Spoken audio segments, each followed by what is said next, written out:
नमस्कार साथियों। आज हम एमपीपीएससी प्री टेस्ट सीरीज के प्री टेस्ट 4 का डिस्कशन यहाँ पे करने वाले हैं। ये जो टेस्ट था वो यूनिट 4 से था। यूनिट 4 से था जो भारत और विश्व के भूगोल से संबंधित है। इसमें हम क्या क्या जानेंगे, सबसे पहले हम यहाँ पे जानने वाले हैं जो भी 100 क्वेश्चन है उन क्वेश्चन को और उनके जो उत्तर है उनको हम थोड़ा सा डिटेल में देखेंगे। आपसे ये उम्मीद करते हैं कि आपके पास में इस टेस्ट की पीडीएफ कॉपी होगी। आप उस टेस्ट की पीडीएफ कॉपी के ऊपर ये जितने भी डिस्कशन पॉइंट में जो भी पॉइंट निकलते जाए वो सारे पॉइंट आप वहाँ पे लिख लें। पहला प्रश्न था हमारा, भारत की स्थलीय सीमा कितने देशों को लगती है। तो भारत की स्थलीय सीमा यहाँ पे ऑप्शन दिए गए 6, 5, 8, 7। भारत की स्थलीय सीमा अगर हम देखें तो 7 राष्ट्रों से लगती है, 7 देशों से लगती है, जिनमें आपके शामिल है चीन, है ना, जिनमें आपका शामिल है चीन, बांग्लादेश, है ना, जिनमें आपका शामिल है चीन, बांग्लादेश, उसके बाद नेपाल, भूटान। चीन, बांग्लादेश, नेपाल, भूटान, ये आपके 4 देश हुए, नेपाल, भूटान। इसके बाद पाकिस्तान, अफगानिस्तान, है ना, पाकिस्तान, अफगानिस्तान और म्यांमार। पाकिस्तान आपका, अफगानिस्तान, उसके बाद आपका म्यांमार। तो ये जो है वो टोटल 7 देशों से लगेगी। इन 7 देशों में देखें तो सबसे अधिक जो सीमा लगती है वो हमारी बांग्लादेश के साथ लगती है, 4096 किलोमीटर की, है ना, 4096 किलोमीटर की बांग्लादेश के साथ लगती है, और सबसे कम अफगानिस्तान के साथ लगती है। तो हमारा सही विकल्प यहाँ पे जो होता है वो आपका डी विकल्प हमारा सही ऑप्शन होगा 7। फिर हमारा क्या आया कि तापी नदी के संदर्भ में, तापी या ताप्ती नदी के संदर्भ में हमको बताना था कि सत्य कथन है। तो पहली बात बोली कि ताप्ती नदी अगर हम देखें तो मध्य प्रदेश, गुजरात और महाराष्ट्र से होके प्रभावित होती है। एमपी, गुजरात और ये महाराष्ट्र से होकर प्रभावित होती है। तापी नदी का उद्गम बैतूल के मुल्ताई से होता है। तापी नदी का उद्गम कहाँ पे होता है? बैतूल के मुल्ताई से होता है, बैतूल के मुल्ताई से होता है। और ये जो है तापी नदी अगर हम इसको देखें तो मध्य प्रदेश, इसकी टोटल लंबाई 724 किलोमीटर के आसपास है, 724 किलोमीटर के आसपास है। उसके संदर्भ में हमें कुछ कथन बोलना पूछे गए हैं। तो बताया गया कि तापी नदी सतपुड़ा पर्वत श्रेणी के दक्षिण में स्थित है। ये बात तो सही है कि तापी नदी जो होती है वह सतपुड़ा के दक्षिण में बहती है। तापी नदी प्रायद्वीपीय भारत की एकमात्र नदी है जो पूर्व से पश्चिम में बहती है। ये बात गलत है, क्योंकि तापी के अलावा अन्य नदियों में देखें तो नर्मदा नदी भी पूर्व से पश्चिम में बहती है। तापी नदी उत्तर में अजंता और दक्षिण में सतमाला है। तो तापी नदी की अगर हम देखें तो उत्तर में तो सतपुड़ा पर्वत श्रृंखला है, जबकि दक्षिण में देखें तो सतमाला और अजंता। तो जो सतमाला और अजंता ये दोनों ही पर्वत श्रृंखला इसके दक्षिण में है। अतः यहाँ पे केवल जो कथन सत्य होगा वो केवल एक कथन यहाँ पे सत्य हुआ, दूसरा और तीसरा कथन यहाँ पे असत्य हो गया। तो ये हमारा दूसरा विकल्प था, जिसका सही विकल्प ए होगा। अब हमसे क्या प्रश्न पूछा गया कि निम्नलिखित में से कौन सा कथन सत्य है। यहाँ पे आपको बताना था कि लक्षद्वीप अरब सागर में स्थित है और ये किससे बना हुआ? एटॉल या प्रवाल द्वीप है। ये बात एकदम सही है कि भाई लक्षद्वीप जो है वो प्रवाल द्वीप के रूप में जाना जाता है। अंडमान निकोबार द्वीप समूह भारत के दक्षिण पश्चिम दिशा में बंगाल की खाड़ी में स्थित है। अंडमान निकोबार द्वीप समूह बंगाल की खाड़ी में स्थित है, ये बात सही है।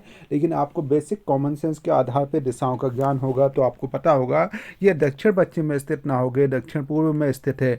दक्षिण पूर्व में स्थित है तो सत्य कथन जो होगा वो केवल एक कथन यहाँ पे सत्य हो जाएगा। फिर क्या बोला कि नेपाल, सिक्किम जो है केवल सिक्किम 3 तरफ से दूसरे देशों के साथ अपनी सीमा बनाता है। तो इसमें सिक्किम केवल एकमात्र ऐसा नहीं है जो दूसरे देशों के साथ अपनी सीमा बनाता है। सिक्किम के अगर अलावा हम देखें तो दूसरा जो राज्य नीचे दिया गया बांग्लादेश भी 3 तरफ से अपनी सीमा बांग्लादेश के साथ बनाता है। तो ये पहला कथन गलत हो गया कि भाई सिक्किम, केवल सिक्किम, चूंकि केवल शब्द लिख दिया तो ये बात गलत हो गई, क्योंकि सिक्किम के अलावा त्रिपुरा भी ऐसा राज्य होगा। अगला था कि सिक्किम नेपाल, भूटान, बांग्लादेश से 3 तरफ से घिरा हुआ। एक तरफ नेपाल है, भूटान है, बांग्लादेश है, जबकि त्रिपुरा में बोला बांग्लादेश से 3 तरफ घिरा है। त्रिपुरा वाली बात तो सही है, लेकिन सिक्किम जो 3 तरफ से घिरा हुआ है वो नेपाल, भूटान और चीन के साथ घिरा हुआ है, ना कि बांग्लादेश से, ना कि बांग्लादेश से। तो ये कथन आपका गलत हो जाता है। इसलिए आपके दोनों ही कथन यहाँ पे क्या होते हैं? असत्य होते हैं, है ना। यहाँ पे दोनों ही कथन आपके असत्य हमें नजर आते हैं। फिर क्या बोला कि भारत का एकमात्र जीवित द्वीपीय, है ना, एकमात्र जीवित ज्वालामुखी द्वीप अवस्थित है। तो भारत में एकमात्र ज्वालामुखी जो जीवित स्थिति में है या जिसको एक्टिव अपन ज्वालामुखी बोलते हैं वो आपका बेरन है, और ये बेरन जो स्थित है वो अंडमान निकोबार द्वीप समूह में स्थित है। तो यहाँ पे सही विकल्प क्या होगा? बेरन। और ये कहाँ पे स्थित है? अंडमान निकोबार द्वीप समूह में स्थित है। अब आपसे पूछा गया भारत के संदर्भ में, भारत में जो तट है उनके संदर्भ में पूछा गया। तो भारत में 2 तट होते हैं, एक पूर्वी तट होता है, एक पश्चिमी तट। तो देखिए पश्चिमी तट के 3 हिस्से हैं, पश्चिमी तट के 3 हिस्से हैं। सबसे बड़ा जो महाराष्ट्र वाला जो हिस्सा होता होता है उसको हम कोंकण हिस्सा बोलते हैं। सबसे उत्तर में जो इसका हिस्सा है उसको हम कोंकण हिस्सा बोलते हैं। कोंकण के बाद गोवा और कर्नाटक वाले हिस्से को हम कन्नड़ के नाम से जानते हैं, है ना। इसको हम कन्नड़ के नाम से जानते हैं। और सबसे नीचे वाले को हम जो जानते हैं वो मालाबार के नाम से जानते हैं। सबसे नीचे वाले को किस नाम से जानते हैं? मालाबार के नाम से जानते हैं। अगर पूर्वी तट को देखें तो पूर्वी तट के दो हिस्से हैं, उत्तरी सरकार ये उड़ीसा वाला हिस्सा है, और तमिलनाडु वाले हिस्से को हम जो बोलते हैं वो कोरोमंडल के नाम से जानते हैं। इसको किस नाम से जानते हैं? कोरोमंडल के नाम से हम जानते हैं। यहाँ पे प्रश्न पूछा गया है कि पश्चिमी तट का दक्षिणी भाग, तो पश्चिमी तट का जो दक्षिणी भाग था इसको हम मालाबार के नाम से जानेंगे, ना कि कोंकण। तो पहला वाला गलत हो गया। पूर्वी तट का उत्तरी भाग उत्तरी सरकार है और दक्षिणी भाग कोरोमंडल है, ये दोनों ही बातें सही हुई। तो इसमें सही कथन जो निकला वो 2 और तीसरा कथन यहाँ पे सही निकलता है, ये बात हमने देखी। फिर क्या बोला कि पटली द्वीप, यहाँ पे मनुष्य का आवास नहीं है, एक पक्षी अभ्यारण्य है। किस जगह पर स्थित है? तो पटली द्वीप जो है वो लक्षद्वीप में स्थित एक द्वीपीय समूह है जहाँ पे मानव का आवास ना होकर केवल एक वहाँ पे पक्षी अभ्यारण्य बनाया गया है, पटली पक्षी अभ्यारण्य। तो सही विकल्प जो होता है वो बी विकल्प यहाँ पे सही होगा। अब आगे क्या बोला गया? अगला प्रश्न था क्वेश्चन नंबर 8 का कि प्रायद्वीपीय भारत की सबसे ऊंची चोटी अनाईमुडी है। ये बात सही है कि प्रायद्वीपीय भारत की सबसे ऊंची चोटी अनाईमुडी है जो 2695 मीटर है। ये जो स्थित है अनाईमुडी वो अन्नामलाई की पहाड़ी में स्थित है। तो पहली बात गलत हो गई क्योंकि नीलगिरी लिखा गया, पहली बात गलत होती है। जबकि दूसरी ऊंची चोटी डोडा बेटा, और डोडा बेटा जो स्थित है वो कहाँ पे? नीलगिरी में स्थित है। डोडा बेटा नीलगिरी में स्थित है। इस अतः दोनों ही कथन यहाँ पे क्या होते हैं? गलत होते हैं। इनमें दोनों ही कथन हमारे क्या हुए? गलत होते हैं। अगला प्रश्न था कि मेघालय के पठार की पर्वत श्रृंखलाओं का पश्चिम से पूर्व की दिशा में हम देखें तो पश्चिम से पूर्व में मेघालय के पठार में हम देखेंगे तो वहाँ पे हमारा आता है गारो, खासी, जयंतिया। सबसे पहले गारो की पहाड़ियाँ पश्चिम की तरफ आएंगी, फिर आपकी खासी आएंगी और फिर आपकी जो आएंगी वो जयंतिया आएंगी। गारो, खासी, जयंतिया, तो ये 3 पर्वत श्रृंखला जिनका सही क्रम है गारो, खासी, जयंतिया पश्चिम से पूर्व की ओर। फिर आपका यहाँ पे हिमालय पर्वत श्रृंखला के संदर्भ में हमसे पूछा गया है कि हिमालय पर्वत श्रृंखला में, तो देखिए हिमालय पर्वत श्रृंखला जम्मू कश्मीर से लेकर अरुणाचल प्रदेश तक विस्तृत है। उसमें जो सिंधु नदी से लेकर सतलज नदी का बेल्ट है ना। हमने क्या बोला? सिंधु नदी से लेकर सतलज नदी तक का जो बेल्ट है, सिंधु से सतलज तक के बेल्ट को हम पंजाब हिमालय के नाम से जानते हैं। सिंधु से सतलज तक का जो बेल्ट है वही पंजाब हिमालय के नाम से जाना जाता है। और फिर सतलज से जो काली नदी का बेल्ट है इसको हम कुमायूं हिमालय के नाम से जानते हैं। सतलज से काली नदी का जो बेल्ट है इसको काली हिमालय के नाम से जानते हैं। काली से तीस्ता के बीच का हिमालय नेपाल हिमालय के नाम से कहलाता है। और उसके बाद आपका जो होता है तीस्ता से लेके अगर आप ब्रह्मपुत्र तक देखोगे तो वो असम हिमालय के नाम से कहलाएगा। तो यहाँ पे जो था वो लिखा हुआ थोड़ा सा गलत कर दिया गया है।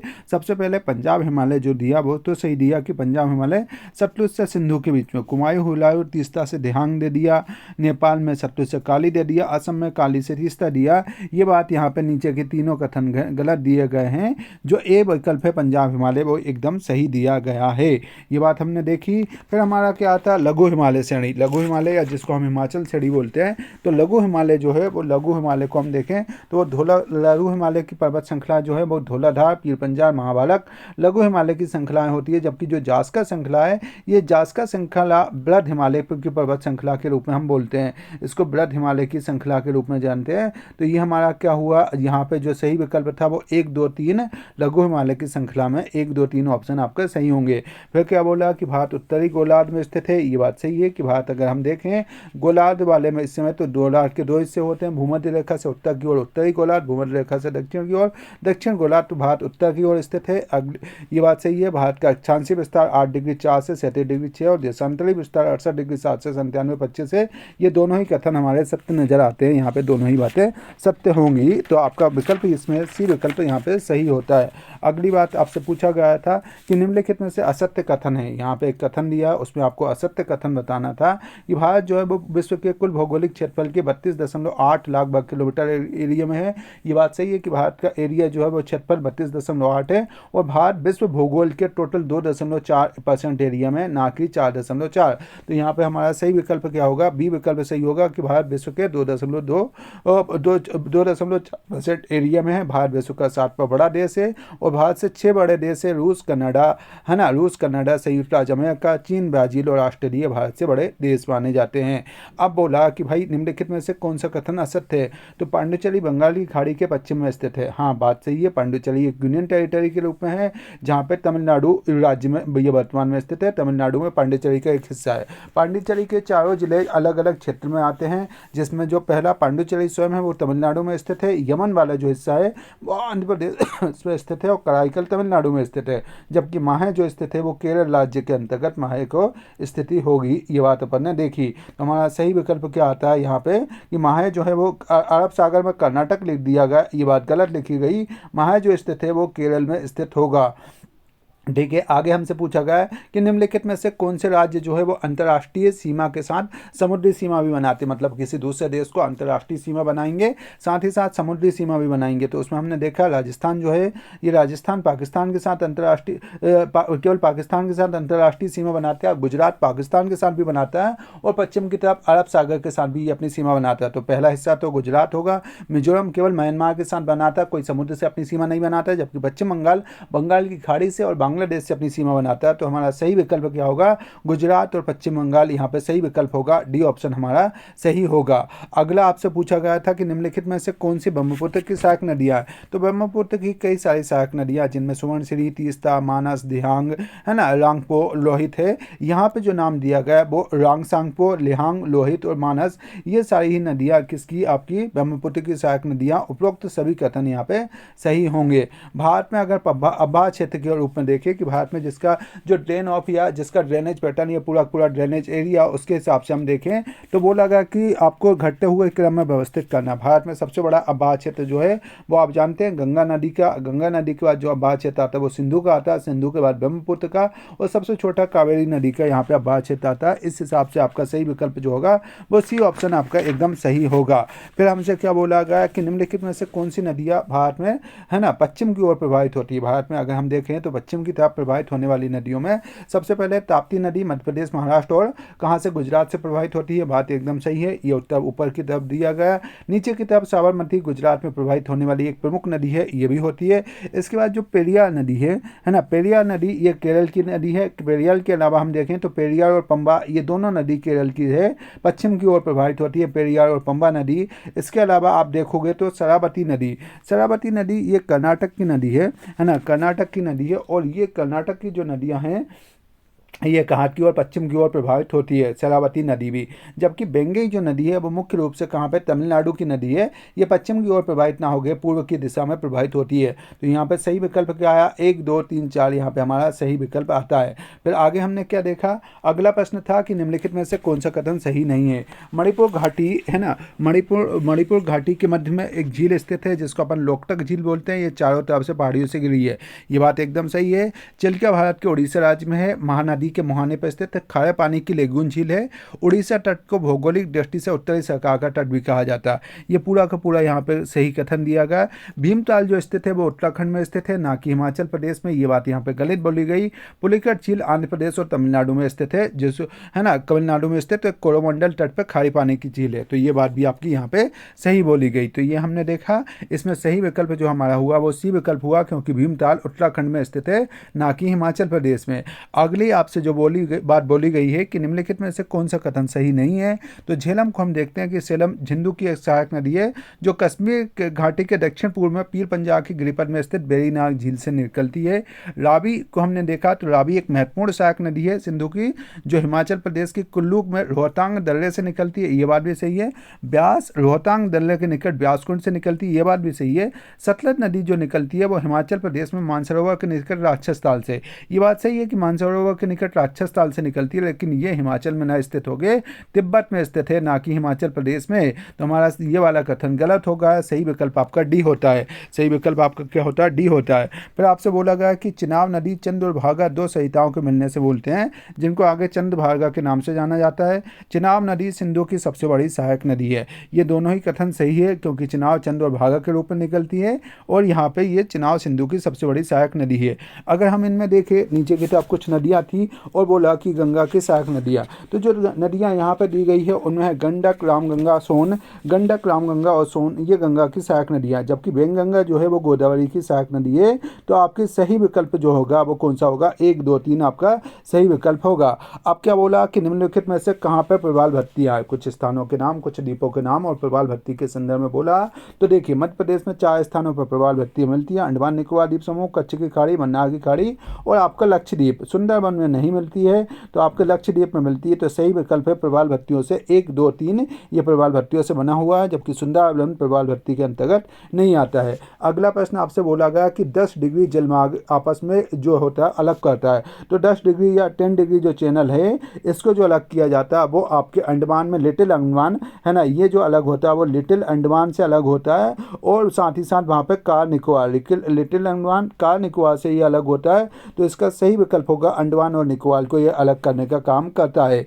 आगे अगर हम देखेंगे तो यहाँ पे बोला कुछ युग्म दिए गए और उन युग्मों का सही सुमेलित बताया गया। तो आर्द्र भूमि थी और उनका संगम स्थान, तो हरि की आर्द्र भूमि जो है, हरि के आंध्र भूमि जो स्थित है वो ब्यास और सतलज नदी के संगम पर स्थित है, ये बात सही है। केवला देवी घाना राष्ट्रीय उद्यान, इसके अंदर जो मिलती है वो गंभीर और बाण गंगा नदी मिलती है। यहाँ पे कौन सी नदी मिलती है, गंभीर और बाण गंगा नदी का मिलन स्थल है, ना कि बनास और चंबल का। तो ये बात दूसरा वाला गलत हो गया है। कोरोलू झील जो है ये उसमें बुदामेलू और तमिलनेरु नदी, 2 नदियाँ मिलती है, ना कि मूसी और कृष्णा। तो ये बात भी आपकी गलत हो गई। तो यहाँ पे हमारा सही विकल्प क्या हुआ, केवल ए विकल्प हमारा सही हुआ, ये बात हमने देखी। अब हमारा क्या आता है कि निम्नलिखित में से कौन सा एक युग्म जो है वो सुमेलित नहीं है। गोविंद सागर अगर हम देखेंगे तो ये हिमाचल प्रदेश में स्थित है, सतलज नदी पर स्थित है। इसके बाद कोल्लूरू झील जो है वो आंध्र प्रदेश में स्थित है, परंतु वो कृष्णा और गोदावरी के बीच में है, ना कि कृष्णा झील पे,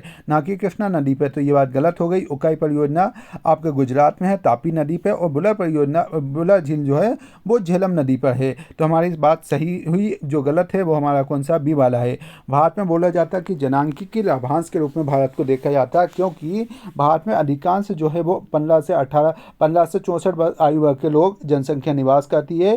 भारत में लगभग 65% जो जनसंख्या वो 15 से 65 आयु वर्ग की है, इसलिए भारत को डेमोग्राफिक डिविडेंड वाले देश के रूप में हम जानते हैं। अगला हमसे क्या बोला कि भारत में अगर देखें तो उत्तर की ओर वर्षा की मानसून की अवधि घटती है। देखिए अगर दक्षिण में अगर हम देखें केरल, तमिलनाडु, आंध्र प्रदेश में तो सामान्यतः 1 जून से मौसम प्रारंभ होता है, मानसून प्रारंभ होता है, 15 सितंबर के आसपास तक चलता है। जबकि उत्तर भारत की तरफ हम जाएंगे तो ये कहीं पे 15 जून, कहीं पे 1 जुलाई के आसपास भी प्रारंभ होता है। तो बात तो सही है, ये वर्षा की मात्रा घटती है। उत्तर भारत के मैदान में वार्षिक दशा पूर्व से पश्चिम की ओर घटती है, पूर्व की से ज़्यादा वर्षा होती है बंगाल की खाड़ी से, जैसे जैसे पश्चिम में जाते हैं वर्षा की मात्रा कम होती है। तो दोनों ही कथन यहाँ पे सही दिए गए हैं, 1 और 2 दोनों ही कथन यहाँ पे सही है। अब क्या बोला, निम्नलिखित में से कहाँ पे शैम्पेन जाति पाई जाती है। जो शैम्पेन जाति है ना, शैम्पेन जो जाति है ये ग्रेट निकोबार वाले क्षेत्र में पाई जाती है, निकोबार द्वीप समूह में पाई जाती है शैम्पेन जनजाति। और इसकी संख्या जो पिछली 2011 की जनगणना थी तब 229 ही पाई गई। भारत की एक रेयर स्पीशीज बनने की ओर ये चली गई है, केवल 229 जनसंख्या पाई गई है। ये जो पाई जाती है वो निकोबार द्वीप समूह में पाई जाती है। भारत में सबसे कम जनसंख्या कहना तो अरुणाचल प्रदेश में केवल 43 व्यक्ति प्रति वर्ग किलोमीटर अरुणाचल प्रदेश वाले क्षेत्रों में रहते हैं। अब यहाँ पे पूछा गया कि निम्नलिखित में से कौन सा, निम्नलिखित कथनों पर विचार कीजिए। इंदिरा गांधी वन उद्यान, वन अकेडमी देहरादून उत्तराखंड में है, भारतीय प्लाईवुड उद्योग अनुसंधान संस्थान बेंगलोर कर्नाटक में है, और उसके अलावा भारतीय वानिकी अनुसंधान संस्थान देहरादून में है, जेवी पंख पर्यावरण विज्ञान संस्थान कहाँ पे, अमलोहा उत्तराखंड में स्थित है। तो ये सारे ही बातें यहाँ पे सही तरीके से दी गई है। इसके बाद क्या बोला कि निम्नलिखित में से बायोस्फीयर रिजर्व कौन नहीं है। तो अगर हम देखें तो दिहांग देवांग ये उड़ीसा में स्थित है, ये बायोस्फीयर रिजर्व है। सेसासलम की पहाड़ियाँ आंध्र प्रदेश में स्थित है, ये भी बायोस्फीयर रिजर्व है। अगस्तमलाई बायोस्फीयर रिजर्व ये आपके केरल तमिलनाडु में स्थित है, ये भी एक बायोस्फीयर रिजर्व है। जबकि ग्रेट हिमालय जो है वो बायोस्फीयर रिजर्व के रूप में नहीं है, ग्रेट हिमालय जो है उसको बायोस्फीयर रिजर्व के रूप में नहीं रखा गया है, हिमाचल प्रदेश में ये स्थित है। अब क्या बोला कि लोएस्कमा बेलाडीला का खनन किससे होता है। तो बेलाडीला जो होता है वो कहाँ से होता है, छत्तीसगढ़ से होता है। छत्तीसगढ़ की सबसे बड़ी मशीनीकृत जो है, छत्तीसगढ़ की सबसे बड़ी मशीनीकृत खान जो है बेलाडीला है, और यहाँ से हेमेटाइट का उत्पादन किया जाता है। तो सही विकल्प क्या आया, हेमेटाइट यहाँ पे सही विकल्प आया। फिर हमारा अगला प्रश्न आया कि निम्नलिखित कथनों में से कौन सा कथन सही नहीं है। तो भारतीय खनिज अन्वेषण निगम लिमिटेड जो है वो नागपुर में स्थित है, ना कि खैतरी में। भारतीय खनिज अन्वेषण निगम लिमिटेड कहाँ पे, नागपुर में है। तो पहले ही कथन असत्य हो हो गया। भारतीय खान ब्यूरो नागपुर में है। केंद्रीय खनन अनुसंधान संस्थान धनबाद में है। राष्ट्रीय धातु कर्म प्रयोगशाला कहाँ पे? राष्ट्रीय धातु कर्म प्रयोगशाला जमशेदपुर में है। अब क्या बोला कि नदी के विवादों को रोकने के लिए या नदी के जल के बंटवारे के लिए दो संस्थाओं का ये दो प्रकार के अधिनियम लाए गए थे। नदी जल बोर्ड अधिनियम 1956 में लाया गया, अंतर्राज्यीय नदी जल विवाद अधिनियम 1956 में लाया गया। दोनों ही कथन सही है। फिर आपका अगला प्रश्न पूछा गया कि रामसर कन्वेंशन के अनुसार शुरुआत जो 1971 में ईरान के रामसर स्थल से हुई। रामसर स्थल में अगर हम देखें तो इसके अंतर्गत आधभूमि संरक्षण का प्रयास किया गया 71 में, भारत 82 में शामिल हुआ। बात एकदम सही है। वर्तमान में रामसर साइटों की संख्या जो हो गई है वो भारत में 47 साइट जो है वो रामसर साइट के रूप में मान्यता प्राप्त है।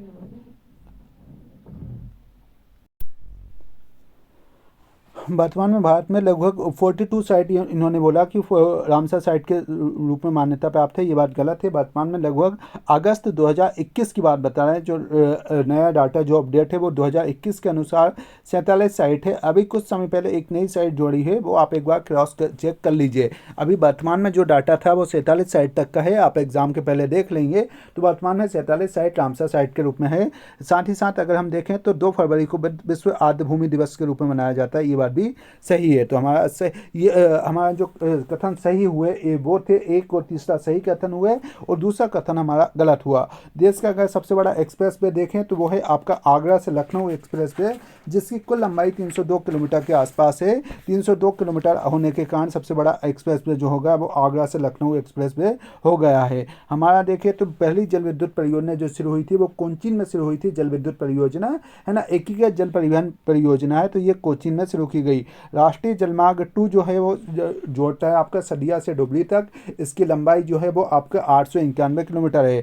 891 किलोमीटर है। सदिया को आपस में डुबरी से जोड़ने का काम इसके द्वारा किया जाता है। एजेंडा 21 जो है वो 1992 के पृथ्वी शिखर वार्ता रियो डी जेनेरियो सम्मेलन से निकला था। अब इसमें हम देखें तो एजेंडा 21 था सतत विकास से संबंधित या विकास की अवधारणा से संबंधित। ये जो निकल के आया था 92 के पृथ्वी शिखर सम्मेलन से निकल के आया था। बटलैंड रिपोर्ट जो आई थी, बटलैंड जो कमीशन था, इसका गठन 1987 में किया गया था और इसके द्वारा सतत विकास को लेकर एक बटलैंड रिपोर्ट का प्रकाशन किया गया था, जो सतत पोषणीय विकास या सस्टेनेबल डेवलपमेंट से संबंधित विकास थी। किस प्रकार से डेवलपमेंट होगा उस बात को लेके। जड़ोद मृदा अगर हम देखें तो जड़ोद मृदा को, पुरानी जड़ोद मृदा को बांगर, नवीन जड़ोद मृदा को खादक कहा जाता है। बांगर मृदा जो होती है उसमें ग्रंथियों की मात्रा ज़्यादा होती है, खादर मृदा की तुलना में अधिक महीन कण पाए जाते हैं। तो ये बात हमने देखी। यहाँ पे तीनों ही कथन सही है। लेटराइट मृदा के संदर्भ में आपसे पूछा गया तो लेटराइट मृदा में हमने देखा कि ये उच्च ताप और अधिक वर्षा वाले क्षेत्रों में विकसित होती है। इस प्रकार की मृदा में ह्यूमस की मात्रा अत्यधिक उच्च पाई जाती है। लेटराइट मृदा में ये बात गलत है, ह्यूमस की मात्रा कम पाई जाती है, तो दूसरा कथन गलत होगा। यहाँ पे क्या होता है कि रासायनिक उर्वरक डाल के, खाद डाल के खेती की जा सकती है। काजू की फसल के लिए अधिक उपयुक्त है। ये बात भी आपकी सही होगी। सलाल जो प्रोजेक्ट है, सलाल प्रोजेक्ट जो स्थित है आपका चिनाब नदी पर स्थित सलाल प्रोजेक्ट है। बीज बचाव परियोजना का संबंध जो है वो उत्तराखंड राज्य से है। तो सलाल प्रोजेक्ट चिनाब नदी पे है। बीज बचाव परियोजना का संबंध उत्तराखंड राज्य से है। और आगे अगर हम देखेंगे तो रक्तहीन क्रांति की योजना विनोबा भावे के द्वारा चलाए गए भूदान योजना को दी जाती है। कपास की मिट्टी के लिए सर्वाधिक उपयुक्त जो मृदा है वो काली मृदा है।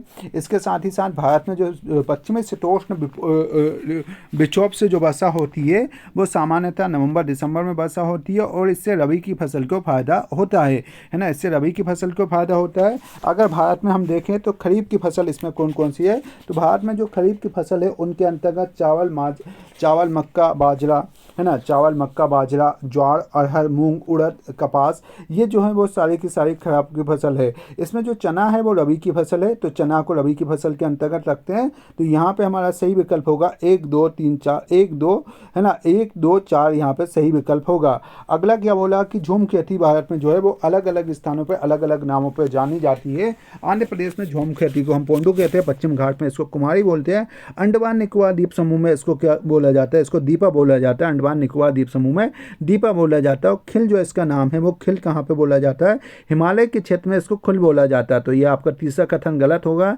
झारखंड में इसको कुरुबा के नाम से जानते हैं। तो हमारा सही विकल्प क्या हुआ? आपका सी विकल्प यहाँ पे सही हुआ। भारत में जो पेट्रोलियम है, पेट्रोलियम किस युग की संरचना में पाया जाता है? तो पेट्रोलियम की जो संरचना हमको मिलती है वो टर्सरी क्रम की चट्टानों में पेट्रोलियम पाया जाता है। भारत में अब संदर्भ में बोला कि किन नदी घाटियों में कोयले की जमा पाए जाते हैं। भारत में 4 नदी घाटियों में कोयले जमा पाए जाते हैं, जिनमें गोदावरी है, महानदी है और सोन नदी है। इसके अलावा बाधा नदी में कोयले के जमा पाए जाते हैं। तो हमारा सही विकल्प होगा 1, 3, 4 यहाँ पे सही विकल्प होगा। फिर आपसे पूछा गया कि कोयला के कुछ क्षेत्र और उनसे उत्पादक राज्य वो आपको बताना। आंध्र प्रदेश के सिंगरेली और उड़ीसा का तराचल, पश्चिम बंगाल के रानीगंज, जबकि यहाँ पे जो मोकुम, जंजी और नाजीरा बोला गया, ये सारे कोयला उत्पादन क्षेत्र जो हैं वो असम में स्थित है। तो ये असम से संबंधित हैं।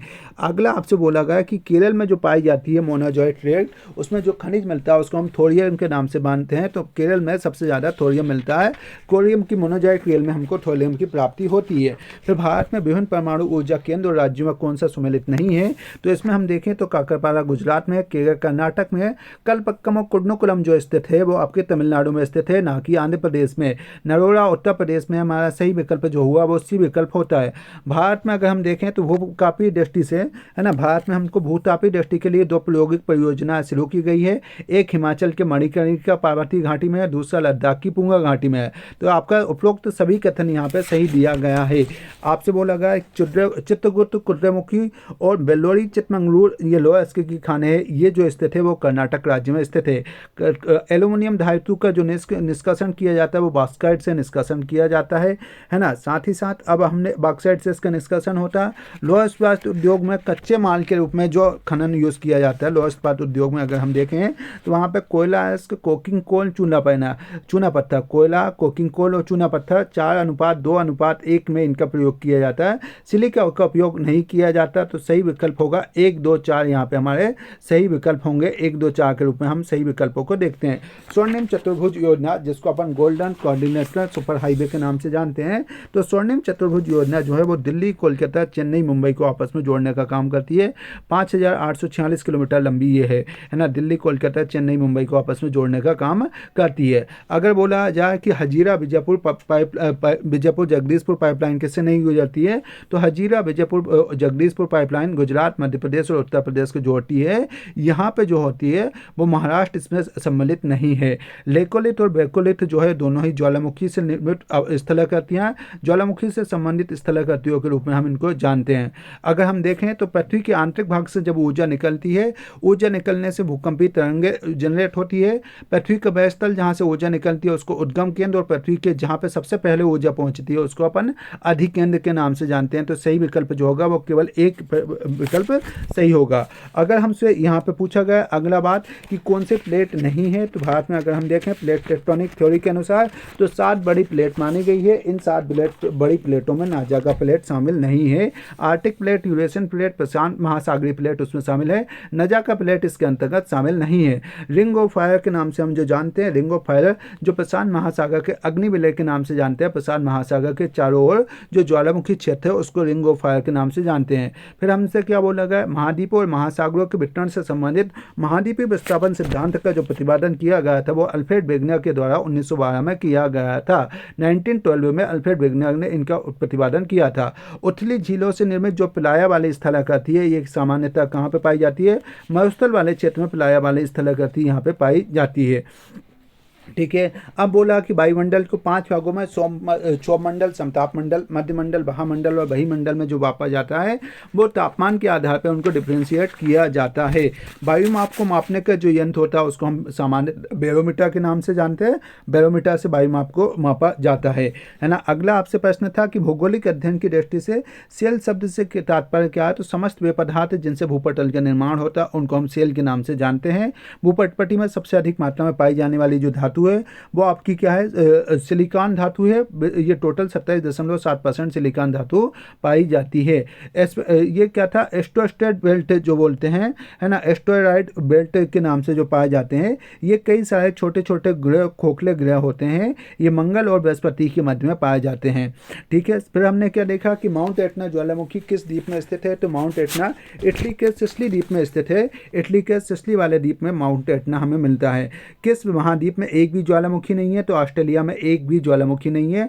ओल्ड फेथफुल गीजा जो है वो Yellowstone national park, Yellowstone national park में स्थित है। और येलोस्टोन नेशनल पार्क कहाँ पे स्थित है? संयुक्त राज्य अमेरिका में स्थित है। सामान्य रूप से पृथ्वी की गहराई में अगर हम 32 मीटर गहराई में जाएंगे तो 1 डिग्री सेंटीग्रेड में बढ़ोतरी होगी। तो 32 मीटर में गहराई में जाने पे 1 डिग्री सेंटीग्रेड की बढ़ोतरी होती है। ये बात हमने देखी। ब्लॉक पर्वत के यहाँ पे उदाहरण है, निम्नलिखित में से ब्लॉक पर्वत यहाँ पे दिए गए। तो जो सारे ही पर्वत, चाहे सतपुड़ा हो मध्य प्रदेश का, ब्लैक फॉरेस्ट हो जर्मनी का, सियरा नेवाडा हो संयुक्त राज्य अमेरिका का, या साल्ट हो पाकिस्तान का, ये सारे के सारे जो है वो ब्लैक फॉरेस्ट के है ना, ये सारे के सारे जो हैं वो आपके ब्लॉक पर्वत के उदाहरण है। अब फिर हम क्या देखते हैं कि निम्नलिखित में से कौन यहाँ पे सही सुमेलित नहीं है। तो ब्यून आवास जो है ना, यहाँ पे क्या बताया, ब्यून आवास जो है वो दुग्ध उत्पादन के लिए प्रसिद्ध है, अर्जेंटीना का स्थान है ब्यून आवास। उसके बाद हमने देखा कैंडिस स्पेन का एक स्थान है, ये कॉक के उत्पादन के लिए प्रसिद्ध है।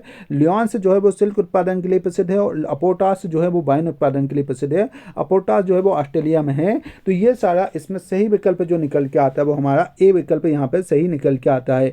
अब बोला कि भाई आपका निम्नलिखित में से कौन सा देश से भूमध्य रेखा होकर नहीं जाती है? तो 13 देशों से होकर भूमध्य रेखा जाती है। यहाँ पे जो दिया वो युगांडा, गेबन और इक्वाडोर से होकर भूमध्य रेखा जाएगी। तो हमारा सही विकल्प जो आएगा वो बी विकल्प रहेगा। अब ग्रेट बेसिन पठारी क्षेत्र में जो झील है, तो यहाँ पे जो चारों झीलें दी गई, ऊटा, मोनो, ओवर और बाकर, ये चारों की चारों झीलें ग्रेट बेसिन जो आपका पठारी क्षेत्र है उसमें स्थित है। उत्तरी अमेरिका की सबसे ऊंची चोटी, जिसको हम डेनाली के नाम से भी जानते हैं, मैकनली के नाम से जानते हैं, मैकनली या डेनाली जो है वो आपका अलास्का श्रेणी में है। इसकी ऊंचाई 6190 मीटर के आसपास मानी जाती है। फिर आप इसमें देखें तो सबसे ज़्यादा महाद्वीप की जो जनसंख्या है, किस महाद्वीप में जनसंख्या वृद्धि दर की गई, तो अफ्रीका में जो औसत वृद्धि थी वो लगभग 2.2% वार्षिक है। तो अफ्रीका में सबसे ज़्यादा वृद्धि देखी गई। इसके अलावा अब हम देखते हैं, तो हमारा था 82 नंबर का प्रश्न कि निम्नलिखित पर विचार कीजिए, है ना। डेन्यूब नदी है वो किस वहाँ से प्रभावित नहीं होती है? तो डेन्यूब नदी में डेन्यूब नदी बुडापेस्ट, बेलग्रेड और वियना ब्रिस्टालिबा से होकर प्रभावित होती है। ये पेरिस से होकर प्रभावित नहीं होती है। सही विकल्प होगा आपका सी वाला 1, 3, 4, 5 हमारा यहाँ पे सही विकल्प होगा। हॉर्न ऑफ अफ्रीका को अगर हम देखें तो हॉर्न ऑफ अफ्रीका में सामान्यतः 4 देश माने जाते हैं, इरिट्रिया, इथोपिया, सोमालिया और जिबूती। तो यहाँ पे इरिट्रिया, उसके बाद इथोपिया, तो इथोपिया है, इरिट्रिया है, सोमालिया, जिबूती है। तो सही विकल्प जो आया 1, 2, 3 ये हॉर्न ऑफ अफ्रीका के अंतर्गत आते हैं। फिर हमसे बोला कि सोमास द्वीप किससे कहा जाता है? तो सोमास द्वीप जो कहा जाता है वो सोमास द्वीप, बरमूडा द्वीप को सोमास द्वीप कहा जाता है। ये बात भी अपन ने देखी। अब हमारा क्या था कि निम्नलिखित सूची में सुमेलित नहीं है। डेट्रॉयट मोटर निर्माण या कार निर्माण के लिए, एक्रोन जो है वो टायर निर्माण के लिए, लॉस एंजल्स फिल्म निर्माण के लिए, न्यूयॉर्क जो है वो लॉस एंजल्स जो है वो मांस निर्माण नहीं अपितु फिल्म निर्माण के लिए प्रसिद्ध है। तो हमारा सही विकल्प क्या होगा? सी विकल्प यहाँ पे सही होगा। अब आपसे क्या बोला गया कि प्रशांत महासागर और इसके आसपास के जो द्वीप है इनको ओशियनिया कहा जाता है। ओशियनिया में ऑस्ट्रेलिया सबसे बड़ा है और नेहरू सबसे छोटा है। ये दोनों ही कथन यहाँ पे सही तरीके से दिए गए हैं। दोनों ही कथन यहाँ पे सही होंगे। अब अगला क्या बोला गया कि निम्नलिखित में से किसे दक्षिण का ब्रिटेन कहा जाता है? तो दक्षिण का ब्रिटेन जो कहा जाता है वो न्यूजीलैंड को कहा जाता है। दक्षिण का ब्रिटेन जो कहा जाता है वो न्यूजीलैंड को कहा जाता है। फिर क्या बोला कि सूर्य के दक्षिणायन होने के समय की दशाएं क्या है? पश्चिमोत्तर भाग में जो उच्च दाब उत्पन्न होता है, उपोष्ण पछुआ जेड पुनः अपने स्थान पर वापसी करवा दी है, जबकि IT से जेड इस स्थिति में दक्षिण की ओर चला जाता है जब सूर्य दक्षिणायन होता है। तो ये बात यहाँ पर गलत हो गई है, क्योंकि ये उत्तर की ओर ना आके दक्षिण की ओर चला जाता है और उत्तर पूर्वी व्यापारिक अपने स्थान पर कायम होती है। तो इसका सही विकल्प जो होगा वो 1 है ना। सबसे पहले कौन सा हुआ? 1, 2, 4 सही विकल्प यहाँ पे होता है। फिर आपको जोड़ी सुमेलित करने को आया था कि कुछ खनिज है और उनके उत्पादक के यहाँ पे बताया गया। तो खनिज में अगर हम खनिज तेल को देखें, है ना, खनिज तेल में सबसे पहले देखें तो उसके लिए कौन सा? वेनेजुएला में खनिज तेल का उत्पादन होता है 3 नंबर पे। तांबा जो है, तांबा का उत्पादन जाम्बिया में होता है नीचे दिए गए विकल्पों में। मैग्नीज का उत्पादन गेबन में होता है और बॉक्साइट का जो उत्पादन है वो यहाँ पे देखेंगे बॉक्साइट, तो बॉक्साइट का उत्पादन गुयाना में होता है। तो इस प्रकार से सही विकल्प इसका जो निकल के आता है वो ए विकल्प यहाँ पे निकल के आता है हमारा। इसके अलावा यहाँ पे दिया गया कि जो एटलस कंपनी का साइकिल कंपनी है ये सोनीपत में स्थित है। भारत मोबाइल्स जो है वो बेंगलोर में स्थित है। इंडियन फार्मर्स फर्टिलाइजर जो है वो आपका कहाँ पे स्थित है? कलोल में है। और नेशनल एल्यूमिनियम कंपनी जो स्थित है वो आपका भुवनेश्वर में स्थित है। तो इसका सही विकल्प जो आता है वो डी विकल्प आता है। 91 में हमको कुछ स्थानीय पबने थी, जैसे फान आल्पस क्षेत्र में चलती है, है, सागुन की जो पबनी है वो कुर्दिस्तान में, सांता कैलिफोर्निया में, और सांडा जो चलती है वो अर्जेंटीना में चलती है। तो यहाँ पे सही विकल्प क्या होगा, बी विकल्प यहाँ पे सही होगा। अगला हमसे पूछा गया था, है ना, इसके बाद आपसे क्वेश्चन पूछा गया, वो आपका क्या था, कोयला ग्रेनाइट की खानों से मिलता है, तांबा जो मिलता है वो अल्वा की खानों से, मैंगनीज जो मिलता है वो धारवाड़ की चट्टानों से, धारवाड़ खानों से, और भूरा कोयला जैम कोंडम नामक स्थान से मिलता है। तो इसका सही विकल्प जो होगा वो सी विकल्प यहाँ पे सही होगा। अगला आपसे बोला गया कि देश और इनकी पार्लियामेंट के नाम, तो नीदरलैंड की पार्लियामेंट का नाम स्टेट जनरल है, यूक्रेन की पार्लियामेंट का नाम सुप्रीम काउंसिल है, पोलैंड की पार्लियामेंट का नाम सेप जो है, और जापान की डाइट्स है। तो इसका सही विकल्प जो निकल के आता है वो बी विकल्प यहाँ पे निकल के आता है। फिर हमने क्या देखा, कुछ नगर थे उनके किनारे किसी नदी के किनारे, तो जिसमें वाशिंगटन डीसी पेटागोनिक नदी के किनारे, बर्लिन जो है वो स्प्रिट नदी के किनारे, पेरिस सीन नदी के किनारे, और आपका मैड्रिड जो है वो आपका मेंजरनेस नदी के किनारे है। इसका भी सही विकल्प डी निकल के आता है। फिर आपसे बिजली घर थे और इनके स्थानों को सम्मिलित के संदर्भ में पूछा गया था। तो इसमें बिजली घर जो आपका स्थित है वो आपका कहाँ, कोठागुडम ये आंध्र प्रदेश में स्थित है, रायचूर जो है वो आपके कर्नाटक में है, मेट्टूर जो है वो तमिलनाडु में है, और आपका बन कोबरा जो है वो गुजरात में है। बन कोबरा जो स्थित है वो गुजरात में। तो सही विकल्प जो होगा वो बी विकल्प यहाँ पे सही होगा। इसके बाद क्या बोला, कुछ घाटियाँ बोली, तो माखा घाटी हिमाचल प्रदेश में है, जोकू घाटी सिक्किम में है, सांगला घाटी जम्मू कश्मीर में, युथांग घाटी जो है वो आपकी कहाँ पे, नागालैंड में है। सही विकल्प जो होगा वो केवल सी विकल्प सही होगा। अगला बात थी कि महासागरीय धाराएं जो होती है वो जल का मंद गति से संचालन होता है, ताप संतुलन बनाए रखने में सहायक होती है, सनातन पवनों के चलायमान में सहायक होती है, और सागर रूपांतरण भी प्रभावित होता है। ये सभी कथन यहाँ पे सही है ना। उसके बाद अगला जो आता है वो आपसे देशों के नाम और पुराने नाम। तो बेनिन जो था वो बेंचुआना लैंड इसको बोलते हैं, बेलिस को हम न्यासा लैंड के नाम से जानते हैं, बोत्सवाना को दामोही के नाम से, और मालवा को ब्रिटिश होंडुरास के नाम से हम जानते हैं। तो यहाँ पे सही विकल्प जो निकल के आता है वो बी विकल्प इसका सही रहता है। इसके बाद आपका जो रहा है, इसके बाद जो आपका रहता है वो आपका क्या रहा कि निम्नलिखित में विचार करना था। तो हमको दिया कि भाई कौन से जो परमाणु ऊर्जा विभाग के अंतर्गत है, तो परमाणु खनिज अनुसंधान निदेशालय, गुरुजर बोर्ड, भारतीय रेयर अर्थ लिमिटेड, भारतीय यूरेनियम कॉर्पोरेशन लिमिटेड, ये सारे की सारे जो लिमिटेड है वो परमाणु ऊर्जा के अंतर्गत लिमिटेड है। इसके बाद आपसे बोला गया कि उत्तर से दक्षिण तक बहने वाली नदियाँ, स्वर्णरेखा, महानदी, गोदावरी, कृष्णा, पेन्ना, कावेरी और बेंगन नदी जो है वो उत्तर से दक्षिण की ओर होती है। आप सभी प्रयास करें कि इनके सारे प्रश्नों को यहाँ पर लगाएं, उसके बाद अपने प्राप्तांकों को भरें और जो भी गलती हुई उसके कारणों की समीक्षा करें। चूँकि अभी आज बहुत कम समय था, आप लोगों को बोर्ड में इसको अटेम्प्ट करने में दिक्कत आती है, इसीलिए इसका डिस्कशन हमने यहाँ पे कर दिया है ताकि हमारी फॉर्मेलिटी पूरी होती है जो कमिटमेंट आपसे किया गया था, है ना। बोर्ड में इसका कम से कम 2 घंटे के आसपास डिस्कशन कर पाते हैं, प्रोडक्टिव बहुत है लाइव लगाएं तो। लेकिन चूंकि जो लोग लाइव नहीं अटेंड करना चाहते हैं, जिनको यूट्यूब पे ही चाहिए, तो उनके लिए ये यूट्यूब का डिस्कशन था लाइव वाला, इसमें ज़्यादा प्रोडक्टिव होता है। लेकिन कई सारे लोगों की लगातार डिमांड आ रही थी कि सर हमको लाइव नहीं चाहिए, हमको केवल यूट्यूब पर चाहिए, तो ये यूट्यूब का डिस्कशन भी बना दिया गया है। आप इसको थोड़ा सा जल्दी करके आपको कवर होगा, क्योंकि यूट्यूब में एवरेज व्यू जो आ रहा था वो 5 मिनट है, वैसे भी आखिरी तक कोई देखेगा है नहीं, है ना। तो इसलिए अगर उनको नहीं देखना था तो फिर उनको पूरा प्रोडक्टिव टाइम में क्यों दिखाएं, क्योंकि एवरेज जो पिछले व्यू है, पिछला वीडियो उस पर मात्र 5 लोगों ने उसको पूरा देखा है। तो अब जो 5 लोग होंगे तो उनको अगले बार से करेंगे कि लाइव में लगा दें, बाकी लोगों के लिए उनका ये हो जाएगा कि उनको भी 5 मिनट में ज़्यादा मेहनत ना करना पड़े और हमें भी ज़्यादा मेहनत ना करना पड़े। आप लोग अपनी अपनी पढ़ाई करते रहिए, है ना, आप लोग अपनी पढ़ाई करते रहिए, इसमें जो भी पॉइंट हो उनको नोट करिए और अपना टेस्ट आप दीजिए। धन्यवाद आप सभी का, बहुत बहुत धन्यवाद। प्रयास करें कि आप लाइव देख सकें तो वो ज़्यादा बेहतर होता है, क्योंकि इसका डिस्कशन लगभग 2 घंटे के आसपास हम लाइव में ले रहे हैं।